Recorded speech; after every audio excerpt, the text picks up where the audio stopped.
right, so you've chosen to read Economic Issues Article 1. So up here, it will have taken you to the bookmark where you found this article.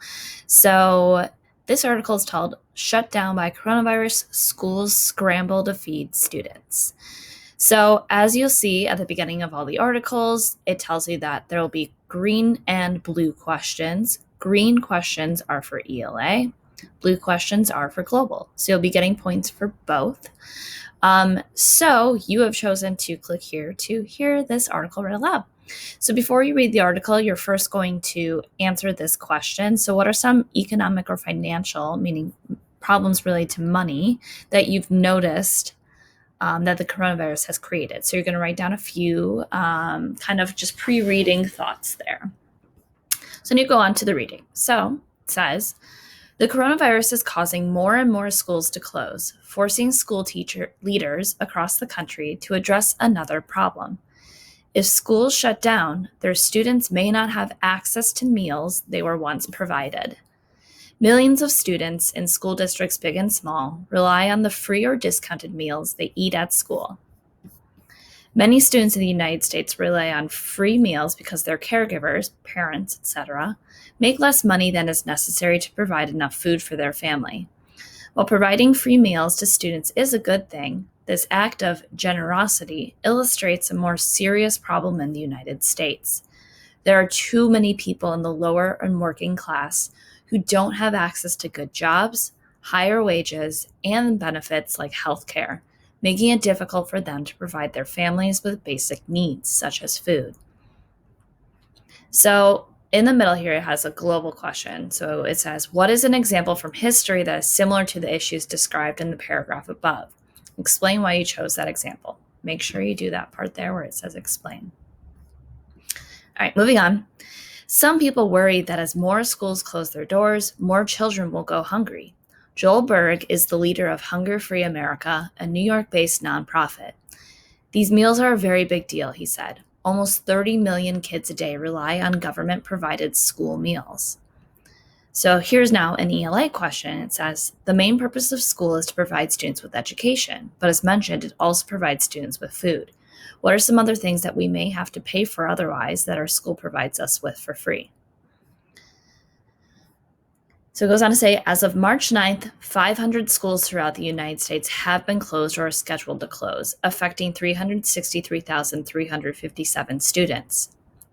Side note, this number has since increased to over 50 million students out of school. So the issues they're talking about in this article have since become a lot worse. Health officials are saying social distancing can limit the spread of the disease. Social distancing is essentially staying away from crowds and crowded spaces to prevent the spread of a disease. This is why schools are shutting down. This is also why people are being told to stay at home. The U.S. Department of Agriculture is the government agency that oversees the nation's school meal programs. It has instructed schools on how to feed students during these unplanned school closures. However, that doesn't mean it will be easy for schools to ensure that students get the meals they need. In Fremont, Nebraska, the district decided to shut down schools for the week because a local resident may have been exposed to the virus. That means roughly 4,300 students are out of school for at least 5 days. About 60% of families in the school district receive free or reduced lunch. In the United States, as a whole, over 30 million students receive free or reduced lunch. So what are the historical circumstances that led to students receiving free and reduced lunches? Meaning, why can't students afford their lunch? So a little hint here, look back to paragraph 3, aka this one.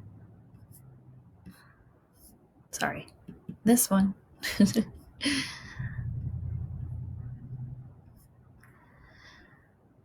So it goes on to say, the school district does not currently have plans to distribute meals to students. However, officials are coordinating with local food pantries to ensure children in need are not missing meals. Christy Fiala is a leader of a local charity and said, many families rely on the breakfast and lunch that's provided at school. She further explains that it is important to make sure families have access to those meals when schools close unexpectedly. The Agriculture Department allows some districts to offer meals using programs created to feed low-income children during the summer. However, the program requires that these meals are provided to children in group settings. This presents a problem now, however, because one way to prevent the spread of the virus is to reduce large group gatherings.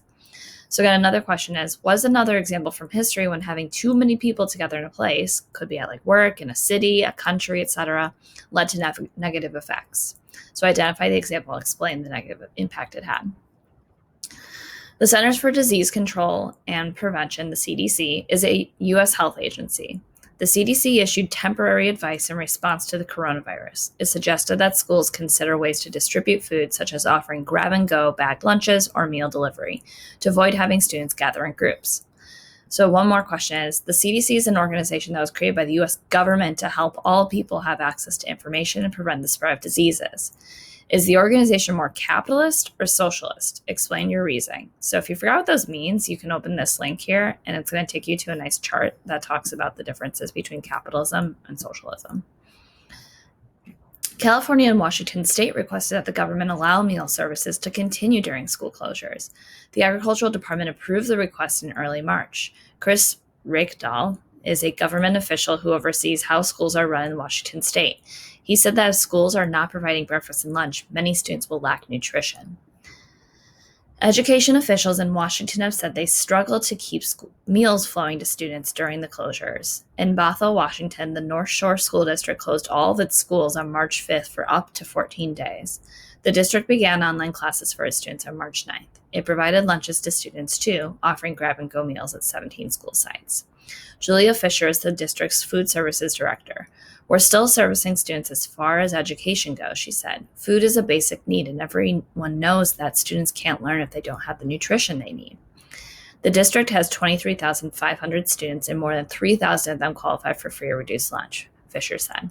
One of the first challenges to making meals available was having all staff members in place to prepare and deliver them. She said staff members who felt they were at high risk for getting the virus could opt out of work. People who are elderly or have been sick before are more likely to get sick from the virus. Children are less likely to get sick from the virus. So an ELA question says, if given the option, would you rather that schools provided you with a bag lunch or money used to make that bag lunch? Write an argument with a claim and a valid explanation. One of our biggest concerns was making sure that our staff and our community stay safe, Fisher said. We also had to determine what staff was available. The staff organized into groups and made a plan to deliver meals, she said.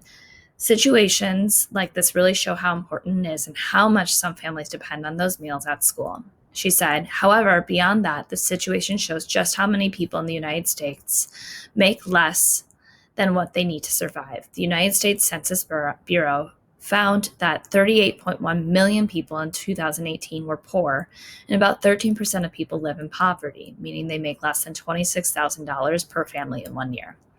While many people are living in poverty in the United States, the rich are becoming even richer, and they're doing it faster. The gap between who is rich and who is poor is becoming wider, and those at the bottom are the ones who are suffering and don't have access to essential needs such as food, shelter, healthcare, and more. Additionally, a disproportionate, meaning non-equal, number of students who come from low-income families and receive free meals are students of color, showing that there is a connection between the race of those who are poor and those who are wealthy. So our last question here is, what are at least two enduring issues connected to this article? Explain why you chose each issue. And that is it for this one.